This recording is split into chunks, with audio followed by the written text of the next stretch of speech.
my name is Lee Chandler. I'm a mediator, and I'm here to help you have a more peaceful life. In an earlier video, I said your tough conversations will go better if you take the time to think of 3 good things about the other person. I'm going to be honest here. That was actually advice from my grandmother, but it's really good advice. I want to talk a little bit more about the magic of expectations today, and how you can often change someone's behavior just by expecting a little more or a little less from them. If you want to learn how to put this into action, stick around. Please like and subscribe, and if you have a question that you'd like me to answer in a future video, leave a comment.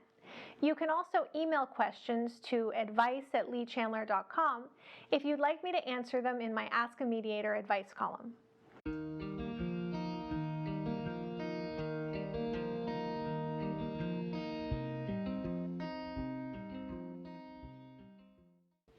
It's practically a rule of the universe that if something seems 100% one way to you, you're probably missing something. Life is hardly ever that simple, and people are never that simple. Sure, someone might be a nice person most of the time or a jerk most of the time. Someone might be selfish often or generous often, but we all have many different versions of ourselves, and we all think, speak, and act differently with different people and in different situations. Your most easygoing friend will snap at you. Your laziest coworker will come through and save the day. And that family member you just can't stand will be extremely charming given the right combination of circumstances. And a big circumstance that affects how people behave is your attitude toward them. Let that sink in. You are influencing other people's behavior just by thinking about them, because what you think about people affects how you treat them, and how you treat them affects how they act.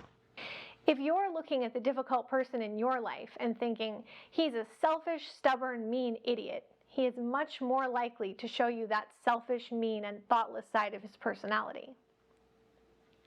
So, if you expect someone you have a conflict with to be difficult, unreasonable, or uncooperative, you're probably going to be right about them.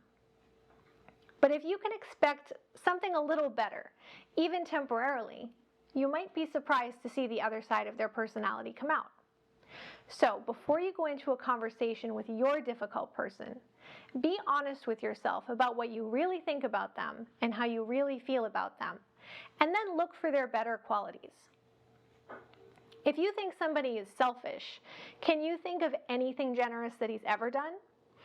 If you think somebody's stubborn, can you find a hint of flexibility in them?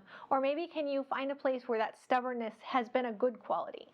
If you think that somebody's mean, can you think of any situation where he was kind to anyone, or could you imagine him being kind? This mental exercise will shake you out of limited and unhelpful thinking about the other person and shift your internal story from that good guy, bad guy mentality.